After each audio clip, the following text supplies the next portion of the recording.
up, y'all? It's me, Erica, and we are down here.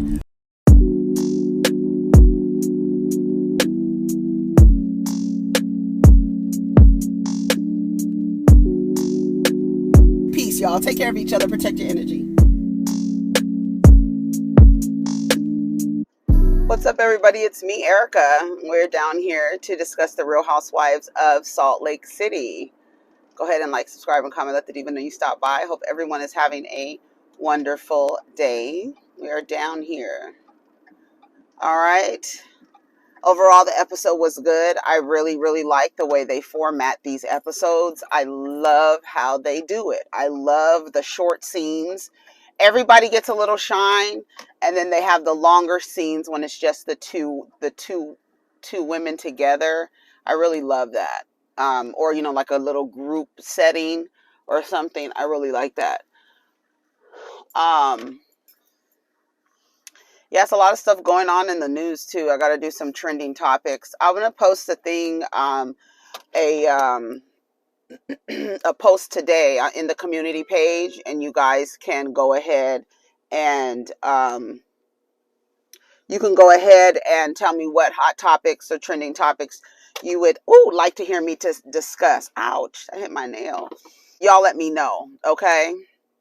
So Salt Lake City was actually pretty good. I like the fact that it's not like too much drama. I guess we're waiting for the dramatics when we get to Jen Shah's arrest, because everything is pretty much anticlimactic. It's not really too much like, things going on like the other shows, like anything, any fighting or throwing shit yet. We haven't got to that yet. We start off with Whitney and Lisa. They're doing like this little, where they do like the little trapeze acrobat things. I don't know what they call them. Silks. Is that what they call them? And so they were doing that, and they're trying to work on their relationship. Lisa is so phony. The way that she acts and the sound of her voice, it coupled together, it just sounds very inauthentic. It just sounds like, oh my God, I can't believe it. God, I'm gonna be Jasmine. It's just so fake. It's so fake. Robert Sr. and Mary are in the kitchen, and he's making chicken, and she's asking questions, and he seems annoyed, and she's trying to figure out what is he, is he annoyed or not? And she basically says that it's better when he's away. That's what she basically says. And then she gives this story that was kind of, a lot of people, it may have flown over a lot of men. It might have flown over their heads if any men are watching this show. Where it's like your partner notices things about you and takes those things into consideration. Things you like, things you don't like. And Mary doesn't like short grain rice. She likes long grain rice. But every time he makes it, he seems to make short grain rice. And she knows that he knows that she likes long grain rice. And then I saw somebody online talking about Iyanla saying that she left her relationship after, however many years, because she used to get two kinds of cereal, one for him. I think it was cereal or ice cream. She used to get one kind for him and one kind for herself. And then one day she didn't do the shopping, and he went out and he got the kind for himself, but did not get the kind for her. He did not take her into what? Consideration. And that comes from not paying attention. And it's like, if we've been together so long, how many times have I possibly said, I don't like short grain rice. But why do you make short grain rice every single time? I don't like short grain rice. So it's like, you don't consider me, or you're not taking me. It's just very much, you're not taking me into consideration. And she said that, in the story that I read yesterday, Iyanla divorced after that, but I'm sure it was a culmination of things, right?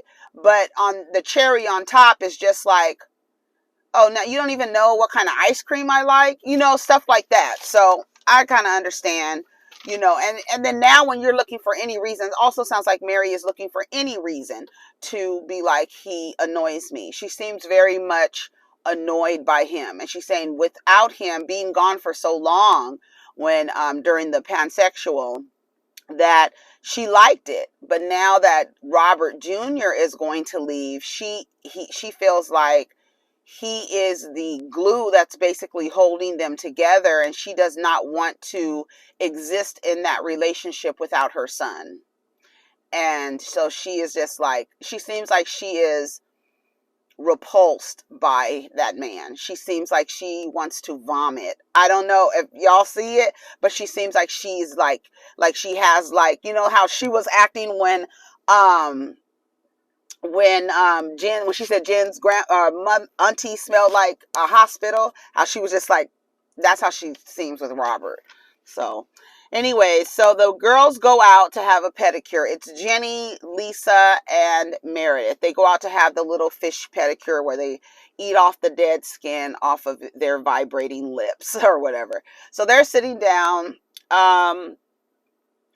Lisa gives some shallow conversation about how she didn't work out, and she had a trigger about working out after she had her baby, and John used to go work out, and then it made her mad, and she realized it was a trigger, and then it didn't make her mad anymore. I don't feel like playing with Lisa Barlow. I'm not going to do this with her. So Jennie starts talking about Dewey, and, you know, they talked about how young Dewey's 50 something years old. And so Jennie starts talking about her pregnancies and how she's had 13 pregnancies, 13 live, and 1 stillborn. So that's 10, 9. So you've had 9 bad experiences with miscarriages, and then you've had a stillborn. And how many is that? 13. I just don't understand that Dewey. I don't believe him. I don't believe him. I don't think that anyone in the world, except for the white American government, is that unreasonable when it comes to a woman's body. I don't believe it. I don't believe it. I don't believe it. I'm not going to play these games with Dewey and Jennie. I'm not going to play these games with this man coming to this lady, asking her to have another baby after being pregnant 13 times. No, we're not doing that. And then to go even further and ask for a sister wife. You're not about to hook me into that. I'm not about to play those games with Dewey and Jennie. I'm not. Jennie says at 42 weeks, the baby died. He saw the baby die. And so he's been traumatized by that.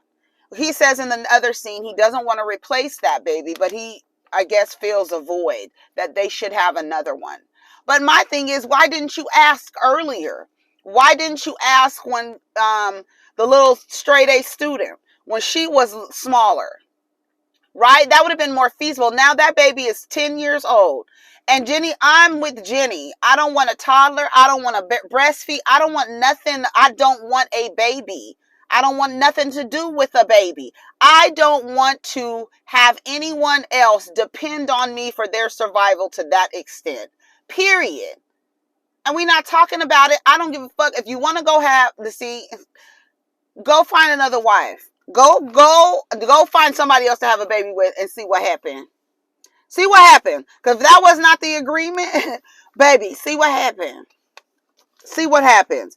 Anyways, Jen Shaw is at the jewelry store. She wants to buy something for the girls. I thought the snowflakes were a really, really, really, really, really, really good idea. I don't know why she didn't think of that first. The jeweler thought of that, which is a good idea. She was looking at the snake rings. The snake ring was actually really nice. And if you weren't such a conniving snake in the grass, maybe it would come off funnier or cuter, because snakes can mean so many different things, and it's not really a bad thing a lot of the time, most of the time. So if you had that kind of friendship with those women, though, that snake ring would have been really nice. But the snowflakes is more appropriate because of the relationships that you have with these women. names off all of the different, religions or faiths that they belong to, saying that we all come together, we're all different, and all this other stuff. So we'll see how that's going to go. I think it's a really cute idea. Snowflake pendants. I think that's so pendants. I think that's such a good idea. Such a good idea. All right, Heather is going to talk to her daughter. They're doing stuff with college. She wants to talk to her daughter about having the sex talk. And she says bitch, when Heather said that her cat Stormy went out one night, and when she came back, it looked like she had been in a cat orgy.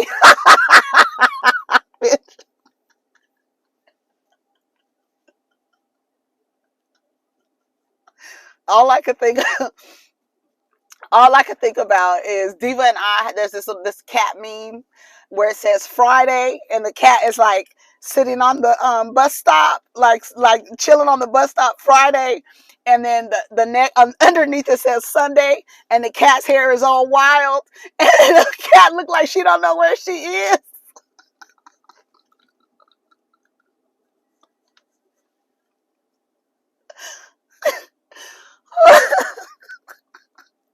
When she said Stormy went out and looked like apparently what had been a cat orgy, baby.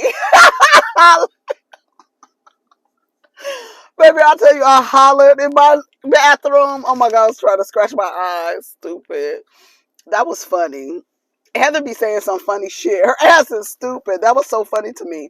So she said basically she wants to teach, if she understands consent and desire, she figures her daughter can navigate through college. I would like for her to elaborate on that a little more. Hopefully they get to that at the reunion, because I wanted her to, what do you mean by consent and desire? I want to hear what she means. I can guess what she means, but I would like to hear her verbalize it.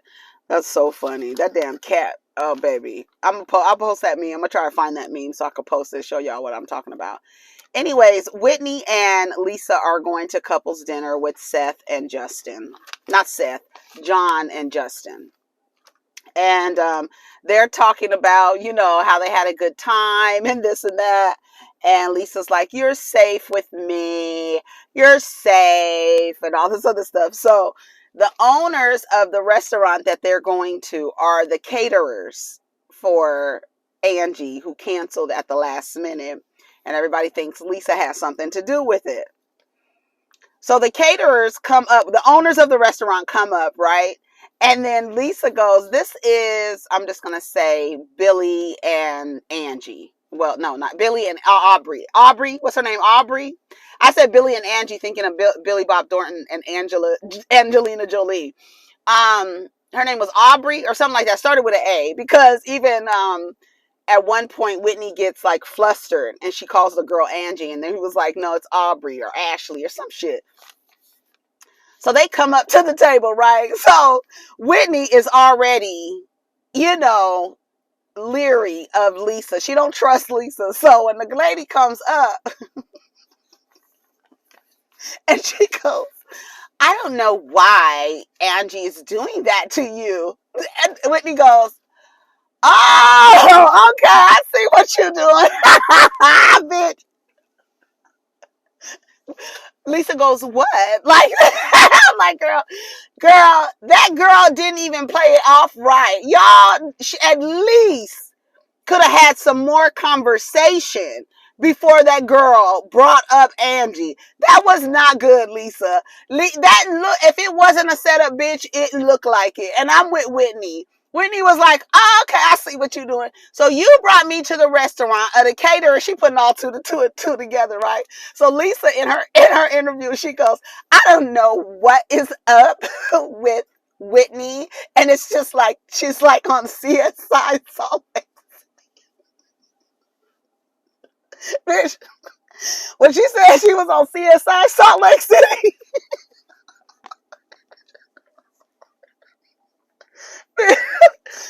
Oh shit. That's what I'm saying. Like, I don't need the dramatics. Y'all, if y'all just say stupid shit, I could laugh all fucking episode. Oh my God. When she said Whitney, I don't know what it is. It's like CSI Salt Lake City, bitch. I Screamed. I screamed. It's a setup, John. She said, John was like, sorry, y'all. I'm so sorry because the way it went down, and then the way that Lisa was acting, bitch. And she said, it's a setup, John. It's a setup, John. They were like, no, it's not, Whitney, it's not. And Justin, he don't know what to do. She was like, no, you just brought me here to prove a point. I have real tears, y'all. You just brought me here to prove a point. You just wanted to prove that you weren't wrong in the situation. Lisa's like, I am so confused. I don't even know what's happening. Like, I don't, girl, that, and then even Whitney is like, girl, from my vantage point, that shit looks sus as hell. Like, girl, you brought me to the restaurant of the caterers that just had you looking stupid on the last episode. And that's the first thing she brings up. She didn't even say, enjoy your food. She set the food down and was like, girl, I don't even know why Angie is treating you like that. Girl, that didn't even go. I was like, she did not play that off. Girl, you did not. If that was your audition to be on reality TV, girl, no, we'll call you, okay? That was a mess. But when Lisa said that Whitney was on CSI Salt Lake City,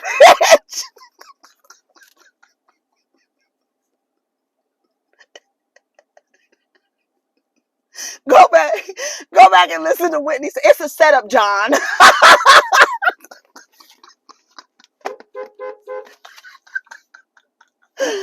Oh, God. Bitch, I'm sorry. I'm sorry. They carry my tequila. Why would I just mess up a relationship like that with them? Shut up, girl. It just looks weird. She was like, I gotta fix my aura. I gotta fix my aura. I gotta fix my aura. She doing all of this. I gotta fix my aura. I gotta fix it. I don't want to argue with you. I don't want to argue with you. I'm trying to be cool with you. I don't want to argue with you. I'm wrong. If I'm wrong, I'm wrong. I'll say it. I tell my kids. I tell my sons. I tell my husband. If she says, I don't understand. How can you not see that? That looks like a set. It looked like a setup. And the way that, as angry as Lisa, like her voice changed, right? She seemed like she got frustrated. I think she said at some point she was frustrated. But I think she's more frustrated with looking like a goddamn villain. She wants to be the villain, right? In the shadows. But when it comes out, she has a problem with it. That's what Lisa gives me. That's why I said I'm not playing games with Lisa. We need to move on. Let's have shots, as Justin said. We need to move past the past shit. No more past shit. That's what she said. We have to move on, Lisa. We have to move on. Bitch, when she said that bitch was on CSI Salt Lake City, I said no, she didn't. Oh, God, that shit was so funny. Anyway, and this was even funnier. Okay, so it was Jen, Shaw, Omar, and Sharif. They sitting there outside practicing. Omar and Sharif are outside practicing. Okay, and that was warm. So she's talking to the son. She comes out being obnoxious, and they're practicing or whatever. She tells him she wants to volunteer at his school. I feel like she's just saying that to get a reaction out of him. And he looked like he wanted to vomit. He looked like he wanted to throw up. Why y'all torture your kids like that? You know good and goddamn well you ain't going up to his school to volunteer, Jen Shaw. You're not. And can you imagine how even more embarrassing it is now for him at school? You wanted to go volunteer. Instead, you are gathering data from old people, stealing their damn life savings. What's more embarrassing? Girl. Oh my God. Can you imagine? That's really embarrassing for him to go to school and now your mom is on the damn TV with dookie braids in coming out the court. She says, I want you to say that you want me at your school. He said, but that would not be the truth. Come on, I love these kids. I love these kids. You're not going to bully me. You're not going to get me to lie to you out of fear. I'm telling you the truth. No, I don't want you there. I'm not going to lie to you. I'm not going to say nothing. And Sharif is like, no, maybe you don't want to do that. It's a little embarrassing. She was like, I could get to know your friends. And he was looking at his dad like, you better tell her to stop. That wouldn't be true. Maybe you could meet him for lunch. I can decorate your locker. He looked at his dad like, no. Please tell her to stop. That was funny. Oh my God. Okay, so we now on Meredith and Mary. They're going to play tennis. Mary looked cute in her outfit. That's the only reason why she wanted to play tennis, so she can wear her outfit. So, she talked about her and Robert. So they're playing tennis. It was cute or whatever. They sit down. So they're talking about her and Robert Sr. And she's saying that they have personal rooms, right? And they've had them all this time. She thought it was weird at first, but now she can't see herself without having her personal space. I love having my space. And she was like, you see, everybody has the dynamics and their relationships are different.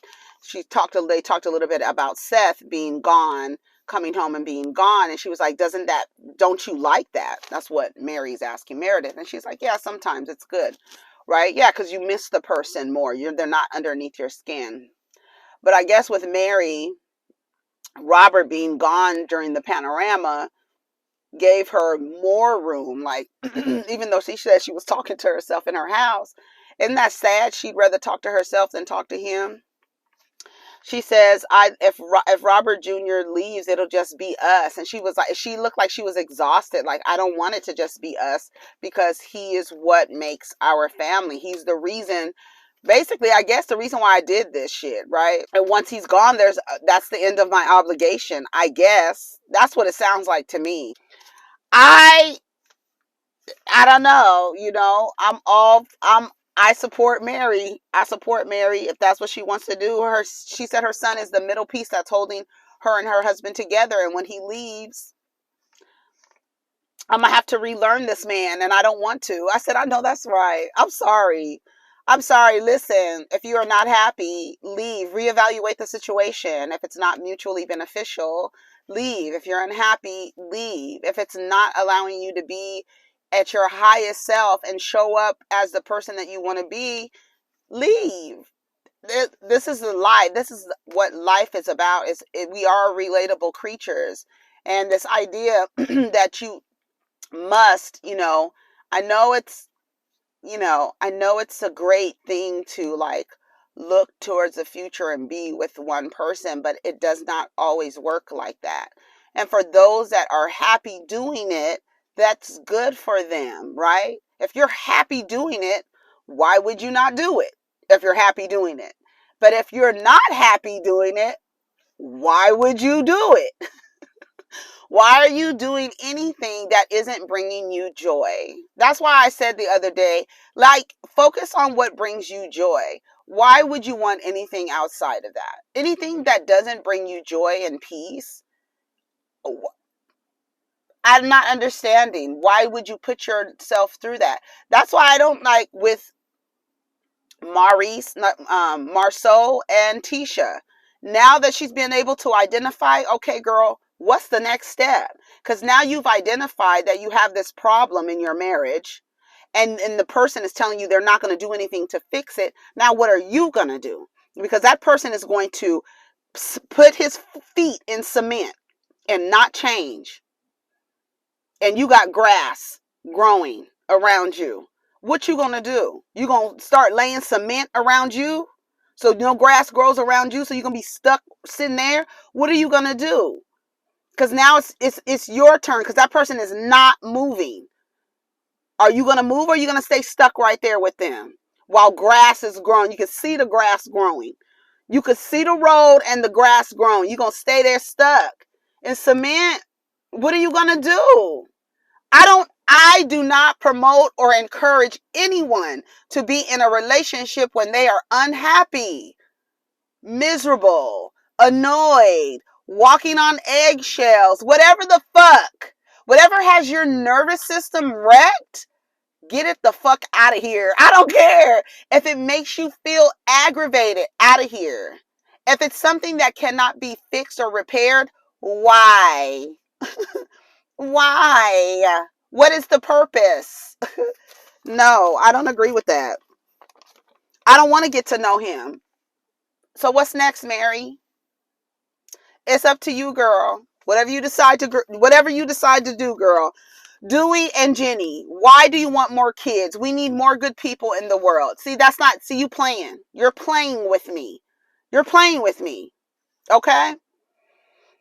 I don't have the energy. It's a lot. I don't want to continue to feel like something's wrong with me. I want a big family deep down. March 15th is hard for me.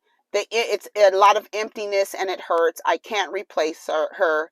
Jennie says, our life is wonderful. Why don't you, enjoy the children that you have, enjoy the life that you have? Why don't we get a sister wife? It's normal in our culture. But Jennie said, hell no. You heard the way she said it too? Okay. Hell no. We're not doing that. And then she tells him next week, that hurts my feelings.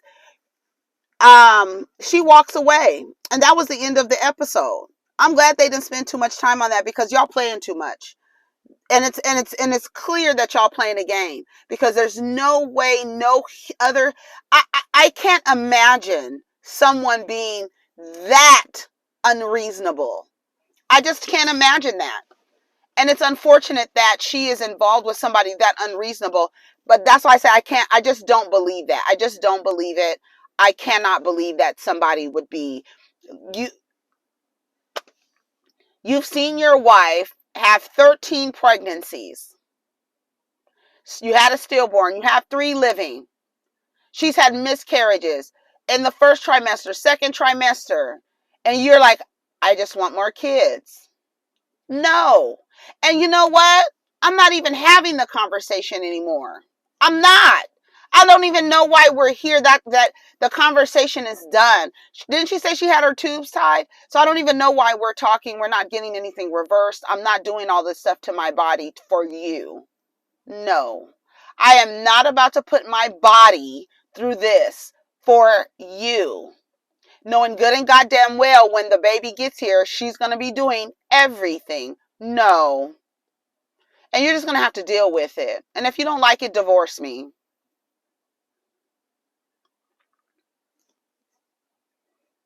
That's what it's there for. I'm not giving you no baby. So if you need to feel like you want some more kids and you need to go find you some, go. I don't give a fuck. Divorce me. That's what See, don't get on these reality shows and play with your marriages. Don't do that. Like, that's not something that I encourage either. Like, all these housewives, they get on these shows with the cracks in their marriages, while at the same time shaming other women on the shows for not having a husband. And look at this. You want to be married to a man that unreasonable? Y'all not about to play in my face, do we? At all. Anyways, y'all, take care of each other. Protect your energy. Peace. It was a good episode. Peace.